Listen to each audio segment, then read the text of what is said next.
கர்த்தருடைய பரிசுத்த நாமத்திற்கு ஸ்தோத்திரம். ஜெபத்தோட ஆரம்பிக்கலாம். நேற்றும் இன்றும் என்றும் மாறாதவராய் இருக்கிற நல்ல தகப்பனே ஏசப்பா, பெண் மிஷினரிகளை பற்றி பார்த்து கொண்டிருக்கிறோம் ஆண்டவரே. இன்றைக்கு பார்க்க போகின்ற அந்த பெண்ணில் உள்ள கருத்துக்களை நாங்கள் புரிந்து கொண்டும் அதை அறிந்து கொண்டும் பரிசுத்த ஆவியானவர் தாமே எங்கள் வாழ்க்கையிலே நாங்கள் அதை நடைமுறைப்படுத்தவும் கிருபை தாரும் ஆண்டவரே. அனைத்தையும் உம்முடைய பாதப்படியிலே வைக்கிறேன். இயேசுவின் மூலம் ஜெபம் கேளும் பிதாவே, ஆமேன். எல்லோரும் நல்லா இருக்கீங்களா? சந்தோஷமாக இருக்கீங்களா? நம்ம பெண் மிஷினரிகளை பற்றி பார்த்து கொண்டிருக்கிறோம். இன்றைக்கி நம்ம பார்க்க போகிறது லீலாவதி சிங். ஆக்சுவலாக பார்த்திங்கன்னா இவங்கள பற்றியெல்லாம் நிறைய பேருக்கு தெரியாது. இந்த மாதிரி அறியப்படாத மிஷினரிகள் நிறைய பேர் இருக்காங்க. அவங்கள பற்றி தான் நம்ம ஒருத்தராக இப்போ பார்த்து கொண்டிருக்கிறோம். இவங்க பிறந்த வருடம் 1868 டிசம்பர் 14ஆவது தேதி. இவங்க லக்னோவில் இசபெல்லா தோபன்ற ஒரு கல்லூரி இருக்குது. லக்னோவில் இசபெல்லா தோபன்ற கல்லூரி இருக்குது. அந்த கல்லூரியில் இவங்க பணிபுரிந்தார்கள். அந்த காலத்திலே இவங்க ஒரு சிறந்த கல்வியாளராக இருந்தாங்க. அதுக்கப்புறமா இவங்க அந்த கல்லூரியில் தத்துவம் மற்றும் இலக்கியம் இதுக்கு ஆசிரியராக இருந்தார்கள். இவங்களோட ஆரம்ப கால வாழ்க்கை பார்த்திங்கன்னா, இவங்க கிறிஸ்துவ பெற்றோர்களுக்கு பிறந்தவர். அவங்களோட ஞானஸ்தான பெயர் பார்த்திங்கன்னா ஏத்தல் ரஃபேல். ஏன்னா எல்லாருக்கும் ஒரு புனைப்பெயர் இருக்கும், ஒரு வீட்டில் செல்லமாக கூப்பிட்ற பெயர் இருக்கும் இல்லை. ஸோ இவங்களோட ஞானஸ்தான பெயர் எத்தேல் ரஃபேல். ஆனால் இவங்களோட பேர் லீலாவதி சிங். இவங்க கோரக்பூரில் பிறந்தார்கள். அதுக்கப்புறம் பார்த்திங்கன்னா லிட்டில் உமன் ஒரு புத்தகத்தை, ஒரு நாவலை லூயிசா மே ஆல்காட்டின் அவங்க எழுதுகிறாங்க. அந்த புத்தகத்தை படித்துட்டு அதில் உள்ள மற்றவங்களுக்காக உதவி செய்ய அழைக்கப்பட்டதை அதில் குறிப்பிட்டிருக்கிறத அதை அவர் பார்க்குறாரு. அதுக்கப்புறம் பார்த்திங்கனாக்கா அவங்க அந்த காலத்தில் பிரிட்டிஷ் ஆட்சி தானே இருந்தது. ஆனாலும் லீலாவதி சிங் என்ற தன்னுடைய இந்திய பெயரை அவர் பகிரங்கமாக அதிகாரப்பூர்வமாக பயன்படுத்தினார். அதுக்கப்புறமா அவர் ஒரு பெண்ணாக மிஸ் தோபன் பள்ளியில் பார்த்திங்கனாக்கா 1895ஆம் ஆண்டில் அலகாபாத் பல்கலைக்கழகத்தில் ஆங்கில இலக்கியத்தில் பட்டம் பெற்றார். அந்த நிறுவனத்தில் பட்டம் பெற்ற 2 பெண்களில் இவரும் ஒருவர். அதுக்கப்புறமா அவங்களோட தொழில் பார்த்திங்கனாக்கா இசபெல்லா தோபன் அது அவங்க ஒரு பள்ளியை ஆரம்பிக்கிறாங்க. அதுக்கப்புறமா ஒரு கல்லூரி, அதில் ஒரு கல்லூரி பிரிவையும் தொடங்குகிறார்கள். 1892ஆம் ஆண்டில் இவங்க அங்கே பயின்ற மாணவியில், இசபெல்லா தோபன் கல்லூரியில் பயின்ற மாணவி. ஸோ இந்த முன்னாள் மாணவியான லீலாவதி சிங்கை ஆசிரியராக நியமிக்கின்றார்கள். அவர் ஆசிரியராக பணியில் இருந்த ஒரே ஒரு அந்த இசபெல்லா தோபன் அந்த கல்லூரியில் பார்த்திங்கன்னா ஒரே ஒரு இந்திய ஆசிரியர் யாருன்னா லீலாவதி சிங் தான். இவங்க இலக்கியம் மற்றும் தத்துவம் இதை 2 தான் போதித்து வந்தார்கள். அதுதான் பேராசிரியராக, அந்த இலக்கியம் மற்றும் தத்துவத்துக்கு பேராசிரியராக பணிபுரிந்தார்கள். அதுக்கப்புறம் 1902ஆம் ஆண்டில் இசபெல்லா தோபனின் அந்த இசபெல்லா தோபன் தான் அந்த கல்லூரியை நிறுவனம் பண்ணினார்கள். அவங்க இறந்த பிற்பாடு அந்த பள்ளியின் முதல் வைஸ் பிரின்சிபலாக, துணை முதல்வராக நியமிக்கப்பட்டார். அதுக்கப்புறம் பார்த்திங்கனாக்கா 1899 மற்றும் 90ஆம் ஆண்டுகளில் பார்த்திங்கனாக்கா பெண்கள் வெளிநாட்டு மிஷினரி சங்கத்தின் ஆதரவின் கீழில் இவங்கெல்லாம் அமெரிக்காவுக்கு ஒரு சுற்றுலா பயணம் போகிறாங்க. அப்போ பார்த்திங்கன்னா இந்த சிங் பெண்கள் முக்கியத்தை பற்றி தான் அங்கே பேசுகிறாங்க. அதை ஒரு பாட்டாகவும் அவர்கள் கூறுகின்றார். அதுக்கப்புறம் கார்னகி ஹாலில் இசபெல்லா பர்ட் பிஷப் மற்றும் பிரிஸ்கில்லா பிரைட் மெக்லாரன் ஆகியோரின் ஆவணங்களுடன் ஒரு நிகழ்ச்சியில் அவங்க கலந்து கொள்கிறார்கள். 1909 இந்திய பெண்களின் வாழ்க்கை பற்றி ஒரு விழிப்புணர்வை ஏற்படுத்துவதற்காக அந்த அமெரிக்காவில் ஒரு பொழிவு சுற்றுப்பயணத்தை மேற்கொள்கிறார்கள். மேலும் ராட்க்ளிஃப் கல்லூரியில் பட்டப்படிப்பை தொடரவும் அவர் விரும்பினார். இங்கே பாருங்கள், இவங்க கொரக்பூரில் பிறந்தவங்க, லக்னோவில் கொரக்பூரில். ஆனால் இவங்க நம்மளோட பெண்களோட அந்த நிலைமையை அமெரிக்கா அந்த சுற்றுலா பயணம் செல்லும்பொழுது அங்கே போய் அந்த இடத்துல நம்ம பெண்கள் படுகின்ற அந்த கஷ்டத்தை, அவங்களோட முக்கியத்துவத்தை எடுத்து சொல்கிறாங்க. நம்மள எத்தனை பேர் மற்றவங்களுக்காக இப்படி பாரம் பட்டு நம்ம ஒரு காரியத்தை எடுத்து செய்வோம்னு யோசித்து பாருங்களேன். நம்ம வேலை செய்கின்ற நிறுவனமாகட்டும், கல்லூரியாக இருக்கட்டும், இல்லை ஒரு சோஷியல் வெல்ஃபேராக இருக்கட்டும், இல்லை பொலிட்டிக்கல்லையாக கூட இருக்கட்டும், மற்றவர்களுக்காக சுயநலமாக இல்லாமல் மற்றவர்களுக்காக ஒரு பாரத்தோடு எந்த ஒரு காரியத்தையும் செய்வதற்கு நம்மளை நாமளே சோதித்து பாருங்கள். எத்தனை பேர் நம்ம முன் வரோம். இவங்கெல்லாம் பாருங்களேன், தன்னுடைய வாழ்க்கையே இந்த சமூக சேவைக்காக அர்ப்பணித்தவர்கள். அதுக்கப்புறம் பார்த்திங்கன்னா உலக மாணவர் கிறிஸ்துவ கூட்டமைப்பின் பெண்கள் குழுவிற்கு அவர் தலைமை தாங்கினார். இந்த தலைமைத்துவம் பார்த்திங்கன்னா எல்லாரும் போல்டாக இந்த தலைமைத்துவம் பணியை செய்ய மாட்டாங்க. ஒரு சிலர் தான் கர்த்தரால் அழைக்கப்பட்டு இந்த சமூக சேவையும் செய்வாங்க, தலைமைத்துவமும் பணியிலேயும் நல்லா சிறந்து விளங்குவார்கள். அதுக்கப்புறம் 1907 பார்த்திங்கனாக்கா டோக்கியோவில் நடந்த மாநாட்டில் பார்த்திங்கன்னா அவங்க என்ன பண்ணுவாங்கன்னா இந்திய ரெப்ரசன்டேட்டிவாக பிரதிநிதித்துவப்படுத்தினார். பெண்களை தான் அங்கே முக்கியப்படுத்தி அவங்க பேசினாங்க. அதுக்கப்புறம் 1908 பார்த்திங்கனாக்கா ஐரோப்பா மற்றும் இங்கிலாந்தில் சர்வதேச மாநாடுகளில் அவங்க கலந்து கொண்டார்கள். அதுக்கப்புறமா ரஃபிக் நிஸ்வான் என்ற பெண்களோட செய்தித்தாளின் ஆசிரியராகவும், அதுக்கப்புறமா அவங்க மிகவும் ரசித்த புக்கர் டி வாஷிங்டனின் வாழ்க்கை வரலாற்றை அவங்க மொழிபெயர்த்தார்கள். எனக்கு என்ன ஆச்சரியம்னா பார்த்திங்கன்னா, அந்த காலத்தில் மிஷினரிகள்லாம் பாருங்களேன், அவங்க ஒரு நிமிடம் கூட சும்மா வேஸ்ட் பண்ணதா சரித்திரமே கிடையாது. ஏதாவது ஒன்று புக்கு எழுதுகிறாங்க, இல்லை மொழி பெயர்க்கிறாங்க, இல்லை சமூக சேவை செய்கிறாங்க. ஈவன் நம்ம அம்மா அப்பா காலத்துலலாம் கூட பாருங்களேன், அவங்க மத்தியானத்தில் தூங்கவே மாட்டாங்க. நான் எங்கள் வீட்டில் பார்த்துருக்கேன். நான்லாம் இப்போ டைம் கிடைச்சா மத்தியானம் கொஞ்ச நேரம் தூங்குவோம். அதுக்கப்புறமா நைட்டில் சீக்கிரம் படுத்துட்டு சீக்கிரம் எழணும் அப்படின்லாம் நினைப்போம். நம்ம தூக்கம் டிஸ்டர்ப் ஆனால் பிடிக்காது, அப்படியெல்லாம் தானே நம்ம இருக்கோம். ஆனால் நம்மளோட பேரண்ட்ஸ் வாழ்ந்த காலத்தில் பாருங்கள், ஏதாவது ஒரு வேலை செஞ்சுட்டே இருப்பாங்க. ஒன்று கோதுமையிலேருந்து க்ளீன் பண்ணுவாங்க, அரிசி க்ளீன் பண்ணி வைப்பாங்க, அதுக்கப்புறமா மசாலாலாம் அரைச்சி வைப்பாங்க. ஆனால் இப்போ நம்ம என்ன பண்ணுறோம், எல்லாத்தையும் ரெடிமேடாக கடையில் விற்குது, அதை வாங்கி சாப்பிட்றோம்.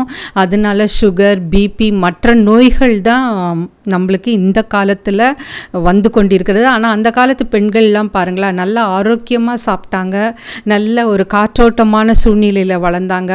அதுக்கப்புறமா அவங்க வீட்டை சுற்றி மரம்லாம் இருக்கும், இயற்கை நிறைந்த ஒரு இடமாக இருக்கும். ஆனால் இப்போல்லாம் பாருங்கள், பில்டிங் தான், எங்கே பார்த்தாலும் பில்டிங் தான், மரமே கிடையாது. அப்படியே எப்படின்னா கன்ஜஸ்டடாக இருக்குது, ஒரு காற்றோட்டம் கிடையாது, அப்படியே எப்படின்னா புழுக்கமாக இருக்கும். இப்போ இந்த சென்னை சிட்டிலெல்லாம் போய் பாருங்களேன், எப்படி இருக்குது, அடுக்குமாடி கட்டிடங்களில் தான் வாழ்ந்து கொண்டிருக்கிறாங்க. அப்போல்லாம் அப்படி கிடையாது. எல்லாருமே அந்த வீட்டை சுற்றி மரம் இருக்கும், நல்ல இயற்கையான காற்று, சாப்பிட்ற சாப்பாடும் மருந்து இல்லாமல் இயற்கையாக தயாரிக்கப்பட்ட உணவு சாப்பிட்டாங்க. ஆனால் இப்போ எல்லாமே ஆப்போசிட்டாக இருக்குது. நம்மளுக்கு அதனால நோய்கள் அதிகமாகுது, நம்மளுடைய வாழ்க்கை முறை லைஃப் ஸ்டைல் மாறுது. அதுக்கப்புறம் பார்த்திங்கன்னா நம்மளுடைய ஆயுட்காலமும் குறைந்து போகுது. அப்போல்லாம் பார்த்திங்கன்னா ஒருத்தர் மறிக்கிறாங்கன்னா அவங்க வயது கேட்டிங்கன்னா 80, 90, 100 அப்படி தான் இருக்கும்.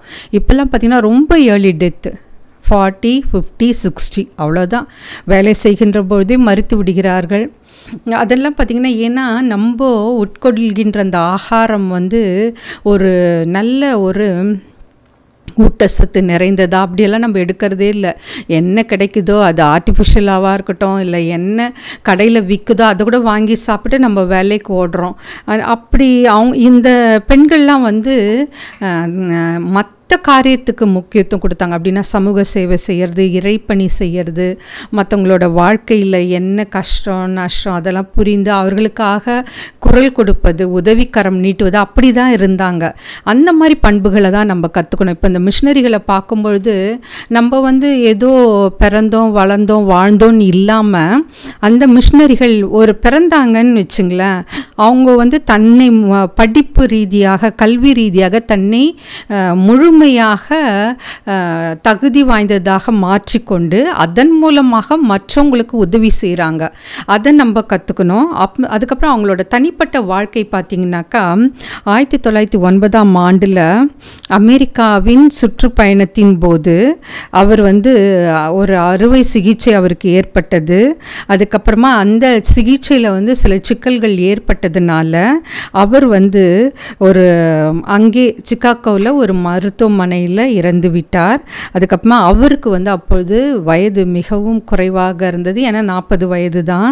அவரது உடல் பார்த்திங்கனாக்கா இல்லினாய்ஸின் எல்ஜினில் உள்ள ஒரு தேவாலயத்தில் அடக்கம் செய்யப்பட்டது. அதுக்கப்புறமா வந்து அவரது கல்லறையில் வந்து கடவுளின் அமைதி அவரது முகத்தில் இருந்தது என்று எழுதப்பட்டது. அவரோட கல்லறையில் என்ன எழுதி இருந்ததுனாக்கா, கடவுளின் அமைதி அவரது முகத்தில் இருந்தது என்று பொறிக்கப்பட்டுள்ளது. இது எவ்வளோ பெரிய ஸ்லாக்கியம் பாருங்களேன். ஏன்னா அவரோட கல்லறையில் அவங்க குடும்பத்தார் அப்படியெல்லாம் எழுதலை. அப்போது அவர்களால் பயன்களை, அதுக்கப்புறமா அவர்களால் நல்ல வாழ்க்கை பெற்ற அவங்க தான் வந்து அவரோட கல்லறையில் எழுதுகிறாங்க, கடவுளின் அமைதி அவரது முகத்தில் இருந்தது. எப்பவுமே கர்த்தருடைய பிரசன்னம், கர்த்தரை நம்ம பற்றி கொண்டு வாழும்பொழுது அந்த பிரகாசம் நம்ம முகத்தில் நல்லா தெரியும். நீங்கள் கூட பாருங்கள், மோசே வந்து 10 கட்டளையை வாங்கி கொண்டு சீனாய் மலையிலிருந்து இறங்கின பொழுது அந்த ஜனங்கள் எல்லாம் அவர் முகம் வந்து பிரகாசமாக இருந்ததை பார்த்தாங்க. அது எவ்வளோ பெரிய பாக்கியமான காரியம் இல்லை? இப்போ நம்ம முகத்தில் அந்த பிரகாசம் தெரியுதா பாருங்கள். ஏன்னா நம்ம கர்த்தர் நம்மளோடு இருந்தாக்கா நம்மளுடைய முகத்தில் அந்த ஒரு மகிழ்ச்சி இருக்கும், ஒரு சந்தோஷம் நிறைந்து காணப்படும். அதுக்கப்புறம் பார்த்திங்கனாக்கா அவங்க என்ன பண்ணாங்கன்னா, இசபெல்லா தோபன் கல்லூரியில் அந்த லீலாவதி சிங் அவங்க தங்கினாங்க பாருங்கள். அந்த இடம் வந்து நன்கடைகளுடன் கட்டப்பட்டது, ஒரு நினைவிடமாக கட்டப்பட்டது. அதுக்கப்புறமா அவரது நினைவாகவும் அது பெயரிடப்பட்டது. இப்போது நம்ம மரித்து அடக்கம் பண்ணப்பட்டு இருந்தோம்னா நம்மளோட வாழ்க்கை எப்படி இருக்கும் பாருங்களேன். நம்மளுக்கு வந்து யாராவது நினைவிடம் மெமரியல் ஒரு இடம் வைப்பாங்களா? அது எல்லாரும் வந்து இவங்க நிறைய கிறிஸ்தவர்களுக்காக, மிஷினரியாக, பெண்களுக்காக, சிறுவர்களுக்காக பாடுபட்டாங்க, நிறைய காரியங்கள் செய்தார்கள். அந்த மாதிரி சரித்திரம் கொண்ட பெண்கள் வந்து மிக மிக குறைவு. அதுவும் அந்த காலத்துலலாம் மிஷினரிகள் இல்லைன்னா நம்ம யாருமே வந்து படித்திருக்க மாட்டோம். அது எல்லாருக்குமே தெரிந்த ஒரு உண்மை. இப்போ இவங்க ஒரு கல்வி பிரியராக தான் இவங்க காணப்பட்டார்கள். லீலாவதி சிங் பார்த்திங்கன்னா கல்வி பிரியராக இருந்தாங்க. அதுக்கப்புறமா அவங்க எப்படி இருந்தாங்கன்னு சொன்னால் ஒரு இலக்கியம் மற்றும் தத்துவ பேராசிரியராக இருந்தார்கள். அதுக்கப்புறமா அவங்க பணியாற்ற கல்லூரி பேர் வந்து இசபெல்லா தோபன். அதுக்கப்புறமா வந்து கிறிஸ்துவ சங்கத்தின் பெண்கள் குழுவின் தலைவராக இருந்தார். அதுக்கப்புறமா வந்து டோக்கியோவில் நடந்த மாநாட்டில் இந்தியாவை ரெப்ரசன்ட் பண்ணாங்க. ஸோ இந்த வாழ்கின்ற அந்த பெண்களுக்காக குரல் கொடுத்தார்கள். அதுதான் ரொம்ப முக்கியம். இப்போ நம்ம கூட பாருங்கள், எத்தனை பேர் வந்து பெண்கள் வந்து படுகின்ற அந்த துயரத்திற்காக, அந்த கஷ்டத்திற்காக, அவங்க படுற நிறைய வாழ்க்கையில் நிறைய போராட்டங்கள், அதுக்கெல்லாம் எத்தனை பேர் போய் குரல் கொடுக்குறோம்? எத்தனை பேர் போய் அவங்கக்கிட்ட ஆறுதலாக பேசுகிறோம்? எத்தனை பேர் வந்து அவங்க வாழ்க்கையில் ஒரு முன்னேற்றத்திற்காக பாடுபடுகின்றோம்? நம்ம வாழ்க்கை எப்பவுமே வந்து நம்ம குடும்பத்தை சார்ந்து அப்படி தான் நம்ம வந்து போய் கொண்டிருக்கிறோம். ஆனால் அந்த காலத்தில் வாழ்ந்த மிஷினரிகள் எல்லாமே வந்து கர்த்தருக்காக பாடுபட்டார்கள். நின்றார்கள். குறிப்பாக பெண்கள் எழும்பி நின்றார்கள். சிறுவர்களுக்கும் சிறுமிகளுக்கும் அதுக்கப்புறம் பெண்களுக்கும் அவர்கள் பாடுபட்டார்கள். அதுக்கப்புறம் பார்த்திங்கனாக்கா மாநாடு டோக்கியோவில் நடந்த மாநாடில் அந்த மாணவர் கிறிஸ்துவ சங்க மாநாடு, அதில் மெயினாக வந்து பெண்களுக்காக, இந்தியாவில் உள்ள பெண்களுக்காக அவங்க வந்து பரிந்துரை செய்தார்கள். அதுக்கப்புறம் இவங்களோட வாழ்க்கை, இப்போ லீலாவதி சிங் அப்படின்னு எடுத்துட்டினாலே நம்ம நினைப்போம் என்னடா பேர் வந்து சிங்குன்னு இருக்கே அப்படின்லாம் நினைப்போம்ல. இங்கே பார்த்திங்கன்னா அந்த காலத்தில் இப்படி ஒரு பெண்மணி ஒரு கிறிஸ்துவ ஊழியராக பணியாற்றினார்ன்றது நிறைய பேருக்கு தெரியாது. எனக்கே வந்து அந்த லிஸ்டெல்லாம் நான் எடுத்தேன். சரி, பெண் மிஷனரிகள் யாரெல்லாம் வெளிநாட்டிலேருந்து வந்து இங்கே இந்திய மக்களுக்காக பாடுபட்டார்கள், இந்தியர்கள் யாரெல்லாம் வந்து இந்தியாவிலே இந்த மாதிரி ஊழியம் செஞ்சாங்கன்னு எடுத்தப்போ தான் இவங்க பேரை பார்த்தேன். லீலாவதி சிங் இப்படி ஒருத்தர் இருக்காங்க. அவங்க மரித்தது வந்து 9ஆம் தேதி மே மாதம் 1909 வருடம். ஸோ இந்த இவங்களோட வாழ்க்கை முறையில் பார்த்திங்கன்னா ஏன் இப்படி வந்து நிறைய கர்த்தருக்காக எழும்பி நிற்கின்ற பெண்கள்லாம் பாருங்களேன். மெயினாக பார்த்திங்கன்னா அவங்களுக்கு எரேமியாவில் கூறப்பட்டுள்ளது போல் சிறு வயதிலே அவங்க வந்து கர்த்தரால் தெரிந்தெடுக்கப்பட்டவர்களாக இருப்பாங்க. அவங்க தாயின் கருவிலேயே கர்த்தர் அந்த கரு உருவாகுவதற்கு முன்பதாகவே அவர்கள் அழைக்கப்பட்டவர்களாக காணப்பட்டார்கள். அது எவ்வளோ ஒரு பாக்கியம் இல்லை. கர்த்தருக்காக நம்ம வந்து பரலோக ராஜ்யத்தில் ஆத்துமாவை கூட்டுவது வந்து சேர்ப்பது வந்து எவ்வளோ ஒரு நன்மையான காரியம். இப்போ நம்ம வந்து அந்த மாதிரி கர்த்தருடைய ராஜ்யத்தை கட்டுவதற்கு நம்ம என்ன செய்து கொண்டிருக்கிறோம்? நம்ம வந்து யாருக்காவது ஜெபிக்கிறோமா, இல்லை ஆராதனை செய்கிறோமா, இல்லை ஆத்துமாக்களை ஆதாயப்படுத்துகிறோமா? இது நம்மளுக்கு வந்து எப்படியாவது எல்லாருக்கும் ஒரு திறமை கண்டிப்பாக கடவுள் கொடுத்துருப்பாரு. அந்த திறமையை கர்த்தருக்காக இந்த கடைசி காலத்தில் நம்ம உபயோகிக்கணும். கர்த்தருக்காக எழும்பி நிற்க நாம் கற்றுக்கொள்ள வேண்டும். கர்த்தருக்காக வந்து ஒரு ராஜ்யத்தை கட்டுவதில் பெண்கள் ஒரு கருவியாக பயன்படுத்த வேண்டும். அதுக்கப்புறம் இந்த மிஷினரி இவங்களை பார்க்குறப்போ இவங்க வந்து நான் என்ன சொன்னேன்னா சிறந்த கல்வியாளர்னு. அப்போது இவங்க வந்து அந்த கல்விக்கு முக்கியத்துவம் கொடுத்தாங்க. ஒரு சொற்றொடர், ஒரு சேயிங் ஒன்று இருக்குது. அப்படின்னா ஒரு வீட்டில் ஒருத்தர் கல்வி கற்றா அந்த குடும்பம், அந்த நாடு, அந்த சுற்று வட்டாரம் எல்லாமே முன்னேற்றப்படும். அப்போ கல்வி வந்து எவ்வளவோ முக்கியம் இல்லை, அதை நீங்கள் உணர்ந்து கொள்ள வேண்டும். நம்ம வந்து வாழ்க்கையில் எதை இழந்தாலும் பரவாயில்ல, நம்ம உறவினர்களை இழக்கலாம், நம்ம வைத்து கொண்டிருக்கிற சொத்தை இழக்கலாம், நகைகள் இழக்கலாம், எல்லாத்தையுமே இழந்து போகலாம். ஆனால் நம்ம கிட்ட இருந்து பறிக்கப்படாத ஒரே ஒரு செல்வம் எதுனா கல்வி செல்வம் தான். ஸோ இதை கவனித்து கொண்டிருக்கிற பெற்றோர்களாகிய நீங்கள் பெண்கள் கல்வி கற்பதற்கு முக்கியத்துவம் தரணும். ஸோ ஏன்னா அந்த கல்வி அறிவு இருந்தால் தான் இனி வரும் காலங்கள் வந்து மிகவும் கொடுமையான காலம். வஞ்சிக்கப்படுவீர்கள், அது எப்படி வேணாலும் வஞ்சிக்கப்படுவோம். உங்கள்கிட்ட நல்லா பேசுவாங்க, அடுத்த சேம் டைம் அவங்க மனதில் என்ன வஞ்சகமான எண்ணம் இருக்குன்றது யாருக்குமே தெரியாதுல்ல. ஸோ அதனால் கல்வி அறிவு ரொம்ப முக்கியம். அதுக்கப்புறமா ரெண்டாவது பார்த்திங்கன்னா இவங்க வந்து மிகவும் தைரியமாக இருந்தாங்க. எப்படின்னா தன்னுடைய கருத்துக்களை இந்த இந்திய பெண்களுக்காக அந்த கிறிஸ்துவ மாநாட்டில் பார்த்திங்கன்னா எடுத்துரைத்தார்கள். நிறைய பேர் வந்து பார்த்திங்கன்னா நல்ல கல்வி அறிவு இருக்கும், ஆனால் அந்த லீடர்ஷிப் பொசிஷன் எடுத்துக்கவே மாட்டாங்க. ஐயோ எனக்கு பயமாக இருக்குது, எனக்கு தயக்கமாக இருக்குது, ஸ்டேஜ்லலாம் நான் பேச மாட்டேன், எல்லோரும் முன்னாடியே போய் நின்னா எனக்கு கை கால்லாம் ஓதுரும் அப்படின்லாம் சொல்லுவாங்க. அப்படியெல்லாம் கிடையாது. கர்த்தர் நம்மளோடு இருக்கும் பொழுது அந்த தைரியத்தையும் அந்த பலத்தையும் நம்மளுக்கு யார் மூலமாக கிடைக்கும்னா பரிசுத்த ஆவியானவர். எப்பவுமே பரிசுத்த ஆவியின் வரம் நம்மக்கிட்ட இருக்கணும். அப்போ தான் வந்து கர்த்தருடைய அந்த பலன் நம்மளுக்கு கிடைக்கும். எந்த ஒரு காரியத்தையும் தைரியமாக செய்வதற்கு நம்மளுக்கு வந்து கூட யாரும் வரல, கூட யாரும் நம்மளுக்கு துணையாக நிற்கலை அப்படியெல்லாம் யோசிக்கவே மாட்டோம். தனியாக போராடுவோம். என்னுடைய காரியங்கள் நிறைய காரியங்கள் எடுத்திங்கன்னா டே 1லேருந்து நான் வந்து ஐ ஆம் the youngest in the family. எங்களோட குடும்பத்தில் 4வது நான் தான் கடைசி.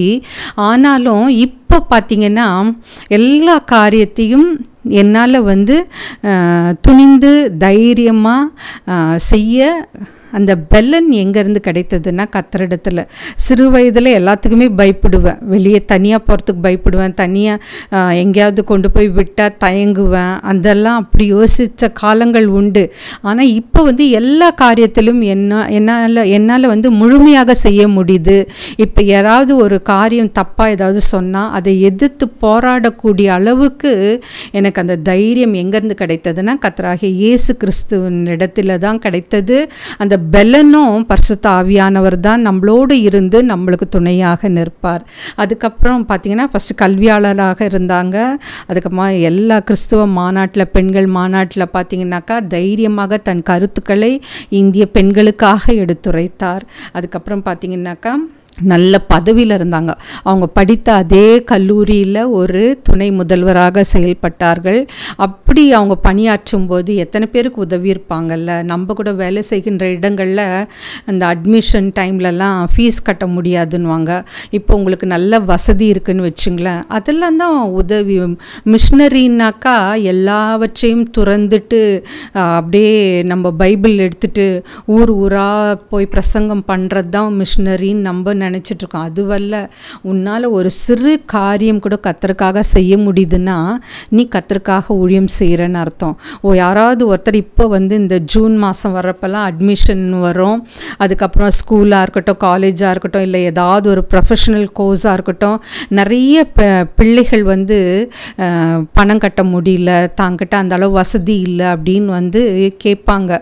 அப்போ உங்களாலான ஃபுல் ஃபீஸு நம்மளால் கட்ட முடியலன்னா கூட உங்களால் எவ்வளோ தொகை முடியுதோ, ஒன்று இலவசமாக உங்களால் செய்ய முடியும்னா செய்யுங்க, இல்லை கடனாக தான் தர முடியும் அப்படின்னா கொடுங்க. அதுக்காக அவங்கள போய் நம்ம டார்ச்சர் பண்ணக்கூடாது. அவங்களால எப்போ திருப்பி தர முடியுமோ அப்போ தரட்டும். ஏன்னா நீங்கள் எவ்வளோ மற்றவங்களுக்கு செய்கிறீங்களோ கர்த்தர் வந்து இரட்டிப்பான நன்மையை உங்களுக்கு இரட்டிப்பாக திருப்பி தருவார். யோபு பார்த்திங்கனாக்கா அவன் எல்லாவற்றையும் இழந்தான், ஆனால் கடைசியில் கர்த்தர் பார்த்திங்கன்னா எல்லா விஷயத்துலையும் இரட்டத்தனையாக அவரை ஆசீர்வதித்தார். அதே மாதிரி தான் நம்மளும் கர்த்தருக்காக ஒரு சிறு காரியத்தை செஞ்சாலும், ஒரு 10 ரூபாய் நீ இன்னைக்கு செலவு பண்ணுற கர்த்தருக்காகனாக்கா கர்த்தர் அதை உனக்கு பன்மடங்காக திருப்பி தருவார். அந்த விசுவாசம் நம்மளுக்கு இருக்கணும். கடுகளவு விசுவாசம் இருந்து இந்த மலையை பார்த்து பெயர்ந்து போன்னு சொன்னாக்கா அது உடனே அந்த மலை வந்து பெயர்ந்து போகும்னு நம்ம விசுவாசிக்கிறோம். அதுதான் கர்த்தர் கூறுகிறார். அப்போ விசுவாசம் வந்து நம்மக்கிட்ட உறுதியாக கர்த்தரை நம்பணும். கர்த்தர் நமக்காக எல்லாவற்றையும் செய்து முடிப்பார் அப்படின்ற ஒரு விசுவாசம் இருக்கணும். ஆனால் எப்படி லோத்தின் மனைவி வந்து பின் திரும்பி பார்த்து உப்பு தூணானால், ஒரு கர்த்தருக்காக ஒரு காரியத்தை நம்ம செய்யும்பொழுது அதில் உறுதியாக நிற்கணும்.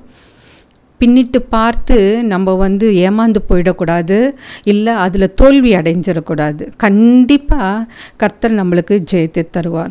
ஸோ நம்ம ஒவ்வொரு வாரமும் ஒரு மிஷினரிகளை பற்றி பார்த்து கொண்டிருக்கிறோம். அப்போ அந்த மிஷினரிகள் வந்து எல்லாமே சாக்ரிஃபைஸ் பண்ணுறாங்க, தன்னுடைய வாழ்க்கையை சாக்ரிஃபைஸ் பண்ணுறாங்க. தன்னுடைய இளமை பருவத்தில் இப்போ இளைஞர்கள்லாம் பாருங்களேன் எவ்வளோ சந்தோஷமாக இருக்காங்க. டிவி பார்க்குறாங்க, அதுக்கப்புறமா வந்து தனக்கு பிடிச்ச காரியங்களை செய்கிறாங்க, உலக வாழ்க்கை வாழ்ந்து கொண்டிருக்கிறாங்க.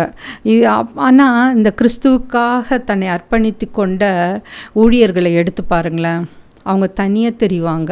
கர்த்தருக்காக எழும்பி நிற்கும் பொழுது அவங்க உலக காரியத்தில் அவங்களுக்கு இஷ்டமே இருக்காது. கிறிஸ்துவுக்கு அடுத்த காரியத்தில் தான் அவங்க பிரியமாக இருக்கும். யாரெல்லாம் வந்து கிறிஸ்துவுக்காக பாடுபடுகின்றார்களோ, கிறிஸ்துவுக்காக எழும்பி நிற்கின்றார்களோ அவர்களை எல்லாம் வந்து கர்த்தர் பொறுப்பெடுத்து கொள்வார். மனுஷர் கிடையாது. கர்த்தர் வந்து அவங்களுக்கு எல்லா வகையிலும், அது பணமாக இருக்கட்டும், பொருளாக இருக்கட்டும், அவர்கள் பிள்ளைகளுடைய படிப்பாக இருக்கட்டும், திருமண வாழ்க்கையாக இருக்கட்டும், எதுவாக இருந்தாலும் அவர்களை தூக்கி எடுப்பார். அவர்களை எல்லா காரியத்திலும் பொறுப்பெடுத்து கொள்வார். யார் மூலமாவது அவங்களுக்கு கண்டிப்பாக வந்து உதவி கிடைக்கும்.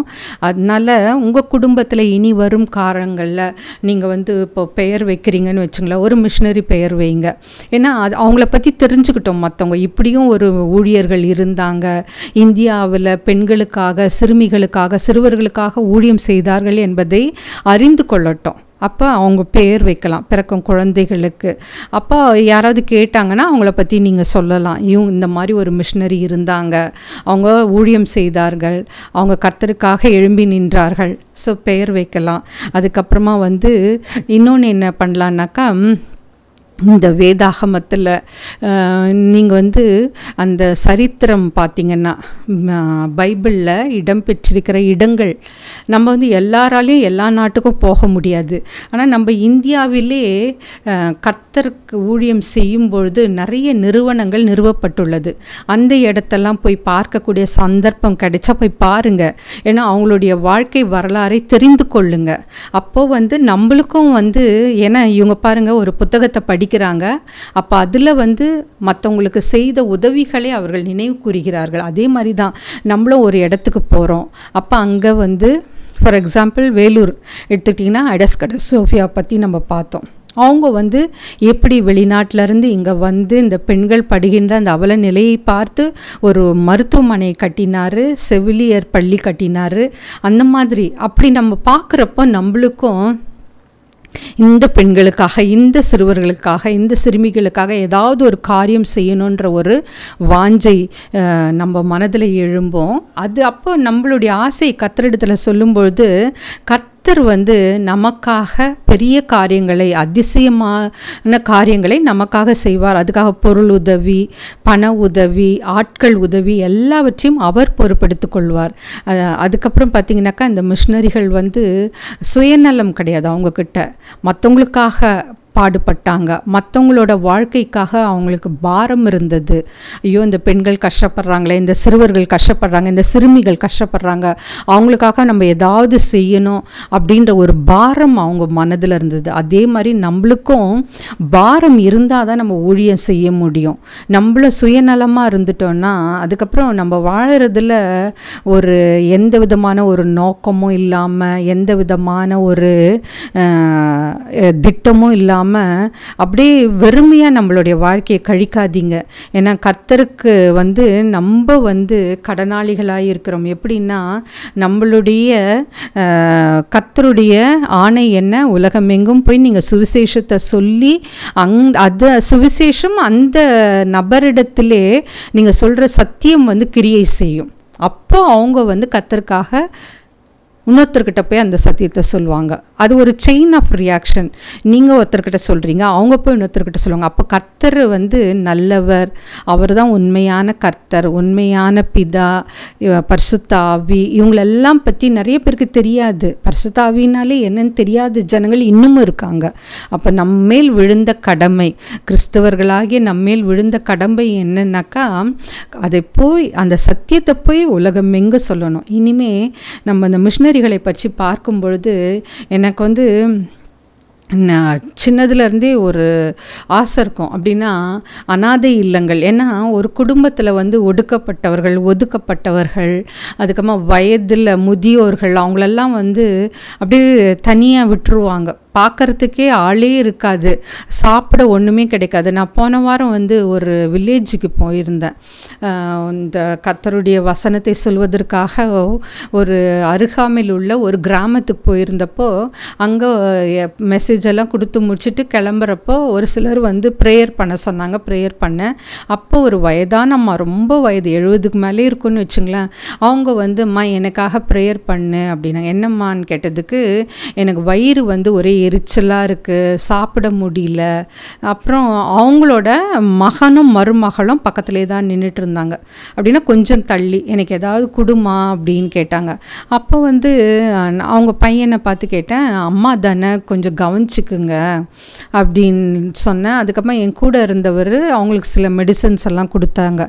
அப்போது எனக்கு அந்த மருமகள்கிட்ட பேசினப்போ அவங்க டயாலிசிஸ் பண்ணிகிட்ருக்கேன் அப்படின்னாங்க. எனக்கு என்னென்னா, அந்த அம்மா வயதான அந்த அம்மா கண்ணீர் விட்டு அழுதாங்க. என்னை பார்த்துக்க யாரும் இல்லை. இத்தனைக்கும் மகன், மருமகள், அவங்க பேரப்பிள்ளைகள் எல்லாரும் அதே சபையில் அங்கே தான் இருக்காங்க. அதனால் அவங்க அழுதப்போ அது மிகவும் எப்படின்னாக்கா கஷ்டமாக இருந்தது. ஏன்னா இந்த வயதான காலத்தில் அவங்களுக்கு செய்யறதுக்கு ஆள் இருந்தும் ஆனால் யாரும் கவனிக்கிறதில்ல. இந்த மாதிரி நிறைய பேரோட நிலைமை வந்து இப்படி தான் இருக்குது. ஸோ இந்த மாதிரி நீங்கள் நிறைய பேரை வழியோரங்களில் பார்க்கலாம், சாலையோரங்களில் பார்க்கலாம்.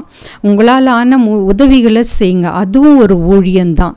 உங்களால் ஆன சத்தியத்தை சொல்லுங்கள், கர்த்தர் உங்களை நேசிக்கிறார், ஒரு குறுஞ்செய்தி அனுப்புங்க. இது எல்லாமே வந்து ஒரு ஊழியம்தான். ஸோ கர்த்தர் நீங்கள் செய்கின்ற ஒவ்வொரு காரியத்துக்கும் ஒவ்வொரு கிரியைக்கும் பலன் அளிப்பார். ஜபத்தோடு முடிக்கலாம். ஸ்தோத்திரம் ஆண்டவரே, ஸ்தோத்திரம் கர்த்தாவே.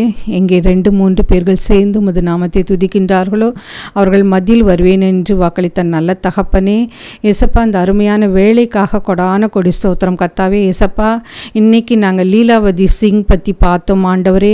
அவர்கள் எப்படி சிறந்த கல்வியாளராக இருந்தார்கள் ஆண்டவரே, அதை மற்றவர்களுக்கும் அந்த கல்வியை போதித்தார் ஆண்டவரே. மேலுமாக கிறிஸ்துவ பெண்களுக்காகவும் பிள்ளைகளுக்காகவும் உரிமை குரலை கொடுத்தார்கள் கர்த்தாவே. அந்த தைரியத்தையும் பலத்தையும் எங்களுக்கு தாரும் ஆண்டவரே. எந்த சூழ்நிலையிலும் நாங்கள் உம்மை விட்டு பின்வாங்காமல் நீர் போதித்த இந்த சத்தியத்தை மற்றவர்களுக்கு எடுத்துக்கூற கிருபை தாரும் ஆண்டவரே. இந்த சத்தியத்தை கேட்டுக்கொண்டிருக்கிற ஒவ்வொருவரையும் நீர் ஆசீர்வதித்தருளும். அவர்களுக்கு நல்ல சுகத்தையும் பலத்தையும் கட்டளையிடும் கர்த்தாவே. அவர்கள் போக்கிலும் வரத்திலும் அவர்களோடு இருந்து அவர்கள் செய்கின்ற எல்லா காரியத்திலும் ஜெயத்தை தாரும் ஆண்டவரே. உலகத்திலே போராட்டம் உண்டு, ஆனாலும் நீர் எப்படி ஜெயித்தீரோ அதே போல ஜெயிக்கக்கூடிய வல்லமையை தாரும் ஆண்டவரே. அனைத்தையும் உம்முடைய பாதப்படியிலே வைக்கிறேன் ஆண்டவரே. இயேசுவின் மூலம் ஜெபம் கேளும் பிதாவே, ஆமேன்.